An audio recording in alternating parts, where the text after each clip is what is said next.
कितना भी रोको ये रुकता नहीं है, ये वक्त है भाई साहब, एक दिन हर किसी का बदलता जरूर है।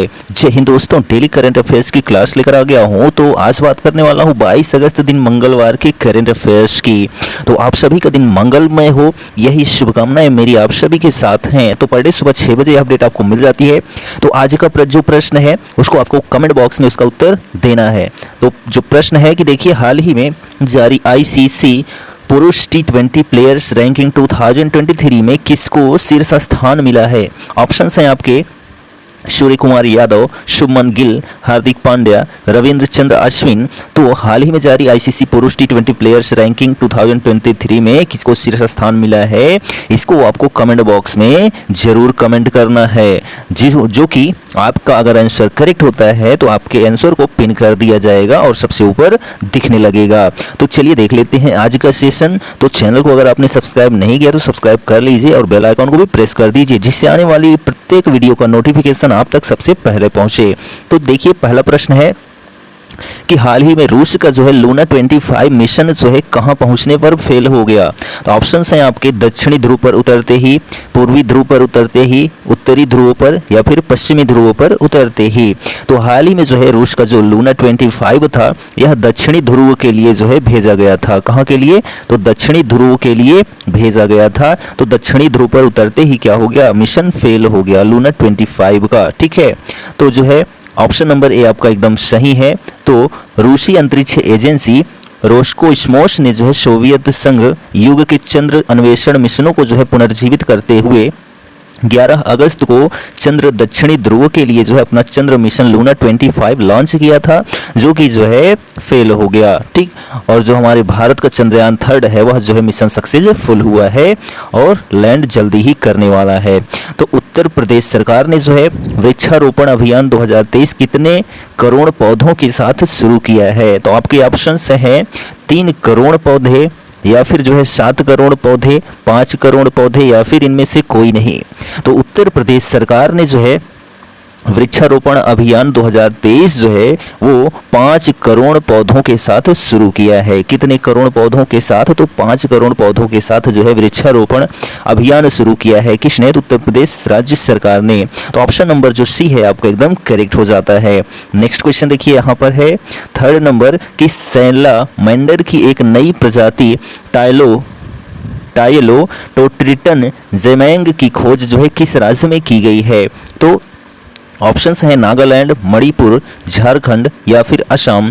तो सैलामेंडर की एक नई प्रजाति टायलोटोट्रिटन जेमैंग की खोज जो है वो मणिपुर राज्य में की गई है। कहां पर? मणिपुर राज्य में। तो ऑप्शन नंबर जो बी है एकदम करेक्ट हो जाता है। ठीक, तो जो मणिपुर है इसकी जो कैपिटल है इम्फाल है। ठीक है, क्या है?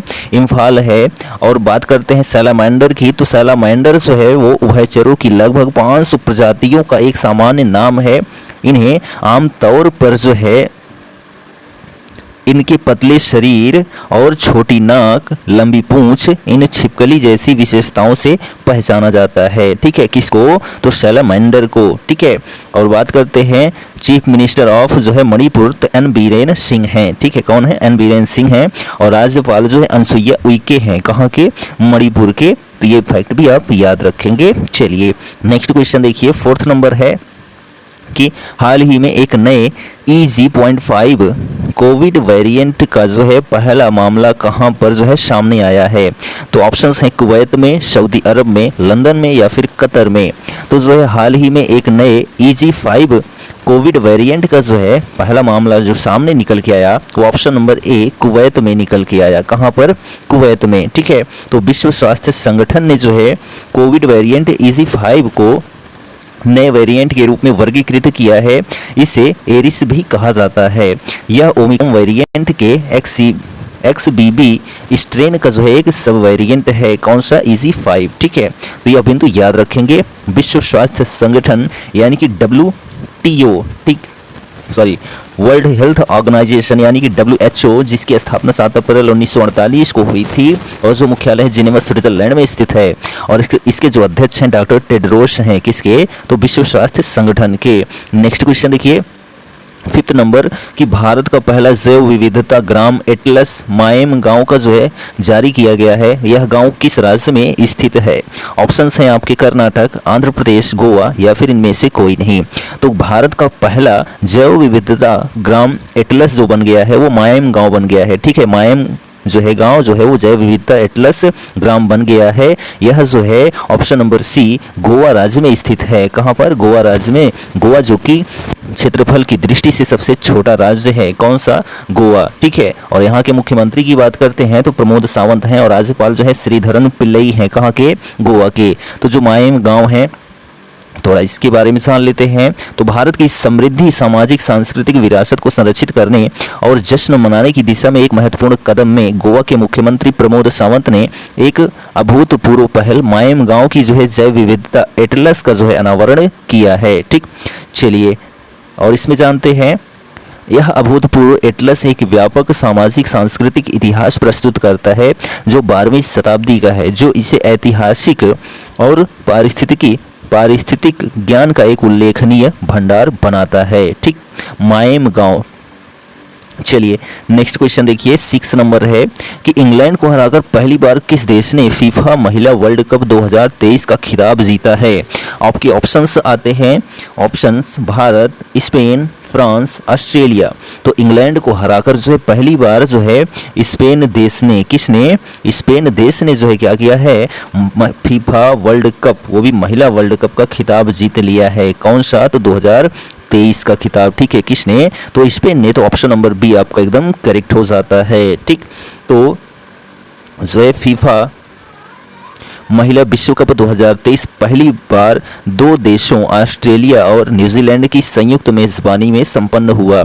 2023 फीफा महिला विश्व कप का शुभंकर जो है वो ताजुनी यानी कि पेंगुइन पक्षी था। ठीक है, चलिए नेक्स्ट क्वेश्चन देखिए, 7 नंबर है कि 2024 में महर्षि स्वामी दयानंद सरस्वती की 200वीं जयंती के अवसर पर जो है स्मरणोत्सव आयोजित करने के लिए भारत सरकार ने किनकी अध्यक्षता में एक समिति का गठन किया है? ऑप्शंस हैं आपके रक्षा मंत्री राजनाथ सिंह, राष्ट्रपति द्रौपदी मुर्मू, प्रधानमंत्री नरेंद्र मोदी या फिर जो है इनमें से कोई नहीं। तो जो है 2024 में महर्षि स्वामी दयानंद सरस्वती की 200वीं जयंती के अवसर पर स्मरणोत्सव आयोजित करने के लिए भारत सरकार ने जो है प्रधानमंत्री, ठीक है, इनकी अध्यक्षता में, तो प्रधानमंत्री की अध्यक्षता में जो है एक समिति का गठन किया। तो ऑप्शन नंबर जो सी है आपका एकदम सही हो जाता है। तो बात करते हैं यहाँ पर स्वामी दयानंद सरस्वती की। तो दयानंद सरस्वती जिनका जन्म जो है 12 फरवरी 1824 को हुआ था और मृत्यु जो है वो 30 अक्टूबर 1883 को हुई थी। आधुनिक भारत के चिंतक तथा आर्य समाज के संस्थापक थे। कौन? दयानंद सरस्वती। उनके बचपन का जो नाम था मूल शंकर था। ठीक, उन्होंने वेदों के प्रचार के लिए मुंबई में आर्य समाज की स्थापना की थी। ठीक है, किस समाज की? आर्य समाज की। ठीक है, वेदों की ओर लौटो जो है यह उनका एक प्रमुख नारा भी था। उन्होंने कर्म सिद्धांत, पुनर्जन्म तथा संन्यास को अपने दर्शन के स्तंभ बनाया। किसने? तो स्वामी दयानंद सरस्वती ने। ठीक है, आधुनिक भारत का निर्माता कहा जाता है किनको? तो स्वामी दयानंद सरस्वती को। चलिए नेक्स्ट क्वेश्चन देखिए, 8 नंबर है कि राष्ट्रमंडल संसदीय संघ भारत क्षेत्र के 9वें सम्मेलन 2023 का आयोजन जो है कहाँ हुआ? तो ऑप्शन हैं आपके उदयपुर, जयपुर, रायपुर या फिर वाराणसी।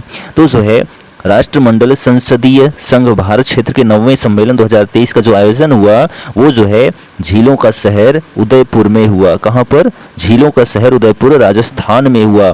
और ठीक है, यह पॉइंट आप याद रखेंगे। तो जो ऑप्शन नंबर ए है आपका एकदम सही हो जाता है। तो बात करते हैं उदयपुर। तो उदयपुर वह शहर है जिसे झीलों का शहर, पूर्व का वेनिस और राजस्थान का कश्मीर भी कहा जाता है। किसको?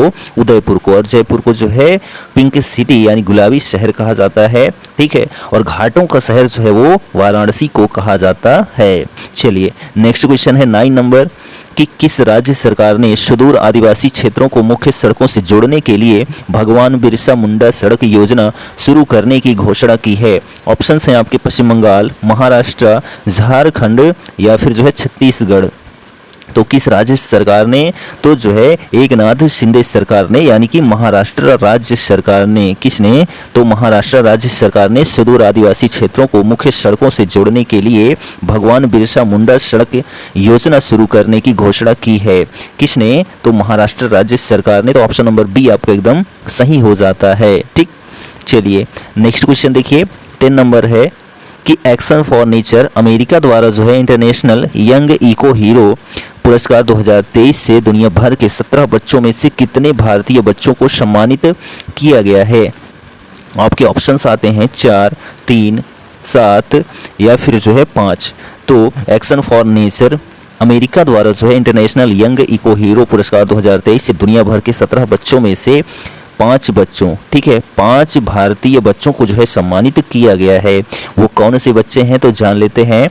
तो ध्यान दीजिए कि इहा दीक्षित जो कि मेरठ उत्तर प्रदेश की, मान्या हर्षा जो कि बेंगलुरु की, मन्नत कौर, निर्वाण सोमानी जो कि दिल्ली के, और जो है करणव रस्तोगी जो कि मुंबई के, इन 5 को जो है सम्मानित किया गया है अमेरिका के द्वारा। दुनिया भर के 17 बच्चों में मेरठ की जो इहा दीक्षित थी उनको जो है क्या स्थान मिला, प्रथम स्थान मिला 17 बच्चों में से। ठीक, चलिए नेक्स्ट क्वेश्चन है 11 नंबर कि 17 सितंबर 2023 को लॉन्च होने वाले पीएम विश्वकर्मा योजना के अंतर्गत शामिल 18 परंपरागत व्यवसायों पर कितने प्रतिशत ब्याज दर पर ऋण सहायता दिए जाएंगे। तो ऑप्शन हैं आपके 4%, 6%, 5% या फिर इनमें से कोई नहीं। तो 17 सितंबर 2023 को लॉन्च होने वाले पीएम विश्वकर्मा योजना के अंतर्गत शामिल 18 परंपरागत व्यवसायों पर जो है 5% ब्याज की दर पर जो है ऋण सहायता प्रदान की जाएगी। ठीक है, कब, तो पीएम विश्वकर्मा योजना के तहत 17 सितंबर से। तो ऑप्शन नंबर सी आपका एकदम सही है। नेक्स्ट क्वेश्चन है 12 नंबर की भारत की G20 की अध्यक्षता के तहत जो है G20 डिजिटल इनोवेशन अलायंस शिखर सम्मेलन अगस्त 2023 में कहाँ आयोजित हुआ। ऑप्शंस हैं वाराणसी, चेन्नई या फिर जो है बेंगलुरु, नई दिल्ली। तो जो है भारत की G20 की अध्यक्षता के तहत G20 डिजिटल इनोवेशन अलायंस शिखर सम्मेलन 2023 अगस्त में कहां पर आयोजित हुआ, तो साइंस सिटी बेंगलुरु में आयोजित हुआ। कहां पर, साइंस सिटी बेंगलुरु में इसका जो है आयोजन हुआ। ठीक है, तो और जान लेते हैं इसके बारे में। तो ध्यान दीजिए कि केंद्रीय कौशल विकास और उद्यमिता तथा इलेक्ट्रॉनिकी और सूचना प्रौद्योगिकी राज्य मंत्री श्री राजीव चंद्रशेखर जो है कल से बेंगलुरु में आयोजित होने वाले G20 डिजिटल इनोवेशन अलायंस शिखर सम्मेलन का जो है उद्घाटन किया गया। किसके द्वारा, तो राजीव चंद्रशेखर के द्वारा। ठीक है, तो यह बिंदु आप याद रखेंगे। कहाँ पर आयोजित हुआ था, तो बेंगलुरु साइंस सिटी में आयोजित हुआ था। नेक्स्ट क्वेश्चन है हाल ही में कहाँ पर जो है 3 दिवसीय फूड फेस्टिवल का आयोजन किया गया है। ऑप्शंस हैं आपके नई दिल्ली, गांधीनगर, वाराणसी या फिर मुंबई। तो हाल ही में जो है देश की राजधानी नई दिल्ली में, कहाँ पर, देश की राजधानी नई दिल्ली में जो है 3 दिवसीय फूड फेस्टिवल का जो है आयोजन किया गया। कहाँ पर, अरविंद केजरीवाल मुख्यमंत्री सरकार के जो है स्थान पर। तो ऑप्शन नंबर ए आपका एकदम सही है। तो आज़ादी के अमृत महोत्सव के अंतर्गत जो है केंद्रीय पर्यटन मंत्रालय देश की राजधानी दिल्ली में विभिन्न राज्यों और केंद्र शासित प्रदेशों के भवन और सदन में फूड फेस्टिवल आयोजित हुआ। 18 अगस्त से जो है 20 अगस्त तक आयोजित इस फूड फेस्टिवल में राज्यों के प्रमुख भोजनों का जो है स्टॉल लगाया गया। इसका मकसद जो है भारतीय भोजन के साथ साथ उन राज्यों की कला, संस्कृति और परंपरा का जो है प्रदर्शन करना था। ठीक, तो जो 3 दिवसीय फूड फेस्टिवल था यह कब से कब तक आयोजित हुआ, तो जो है 18 से 20 अगस्त तक। ठीक, कहाँ पर, तो नई दिल्ली में। नेक्स्ट क्वेश्चन 14 नंबर कि हाल ही में जो है कहाँ पर 7 दिवसीय बहुभाषी लघु कथा का आयोजन किया गया है। ऑप्शंस हैं आपके लेह, नई दिल्ली, वाराणसी या फिर जो है आपका है ऑप्शन जम्मू। तो जो है हाल ही में कहाँ पर, तो जम्मू में। कहाँ पर, जम्मू में जो है 7 दिवसीय बहुभाषी लघु कथा का आयोजन किया गया है। ठीक है, तो ऑप्शन नंबर डी आपका एकदम सही हो जाता है। तो जम्मू में JKAACL परिसर में जो है 7 दिवसीय बहुभाषी लघु कथा महोत्सव के दूसरे और तीसरे दिन हिंदी और गोजरी लेखकों ने जो है लघु कथाएं प्रस्तुत की। यह पहली बार है कि JKAACL द्वारा जो है लघु कथाओं का इतना बड़ा महोत्सव आयोजित किया जा रहा है। इस 7 दिवसीय महोत्सव में डोगरी, हिंदी, पंजाबी, गोजरी, पहाड़ी और कश्मीरी भाषाओं के लेखक अपनी लघु कथाएं प्रस्तुत करेंगे। महोत्सव में जो है वरिष्ठ लेखकों के साथ साथ जम्मू कश्मीर के युवा उभरते लेखक भी शामिल होंगे। यह उत्सव जो है 17 अगस्त को शुरू हुआ था और 23 अगस्त तक जो है इसका आयोजन चलता रहेगा। तो जम्मू कश्मीर के जो प्रशासक हैं मनोज सिन्हा हैं, ठीक है। कौन है? जम्मू कश्मीर के जो प्रशासक हैं मनोज सिन्हा हैं वर्तमान में, ठीक। चलिए नेक्स्ट क्वेश्चन है और लास्ट क्वेश्चन है कि प्रतिवर्ष 22 अगस्त को कौन सा दिवस मनाया जाता है? तो आपके ऑप्शंस आते हैं राष्ट्रीय दांतपरी दिवस, विश्व पादप दुग्ध दिवस, विश्व वरिष्ठ नागरिक दिवस या फिर ए और बी दोनों। तो जो ऑप्शन आता है प्रतिवर्ष 22 अगस्त को दिवस मनाने का, ऑप्शन नंबर डी ए और बी दोनों, यानी कि राष्ट्रीय दांतपरी दिवस और विश्व पादप दुग्ध दिवस मनाया जाता है कब? 22 अगस्त को। और 21 अगस्त को जो है, ठीक है, कब? 21 अगस्त को विश्व वरिष्ठ नागरिक दिवस मनाया जाता है, ठीक। तो जो है ऑप्शन नंबर डी आपका एकदम सही है। तो विश्व पादप दुग्ध दिवस जो है 2017 में स्थापित एक वार्षिक उत्सव है जो पौधों पर आधारित दूध के विकल्पों को जो है बढ़ावा देता है, स्थिरता को बढ़ावा देता है और दुनिया भर में जो है दयालु आहार विकल्पों के उदय में योगदान देता है, ठीक। और बात करते हैं तो डेयरी उद्योग को पहचाने और दूध से मिलने वाले लाभों के बारे में लोगों के बीच जागरूकता फैलाने के मकसद से जो है हर साल 1 जून को, कब? हर साल 1 जून को जो है वर्ल्ड मिल्क डे यानी कि विश्व दूध दिवस मनाया जाता है। इस दिन को मनाने की जो शुरुआत हुई थी साल 2001 में हुई थी, जब संयुक्त राष्ट्र खाद्य और कृषि संगठन ने विश्व दुग्ध दिवस की स्थापना की थी, ठीक है। तो जो है विश्व पादप दुग्ध दिवस जो है वो 22 अगस्त को मनाया जाता है और जो विश्व दुग्ध दिवस है वो 1 जून को मनाया जाता है। यह जो हमारा सेशन है 22 अगस्त का कंप्लीट होता है। वीडियो कैसा लगा कमेंट करके जरूर बताइए और चैनल पर पहली बार आए हैं तो चैनल को सब्सक्राइब करना बिल्कुल मत भूलिएगा। तो मिलते हैं नेक्स्ट वीडियो में, तब तक लिए जय हिंद, जय भारत, वंदे मातरम।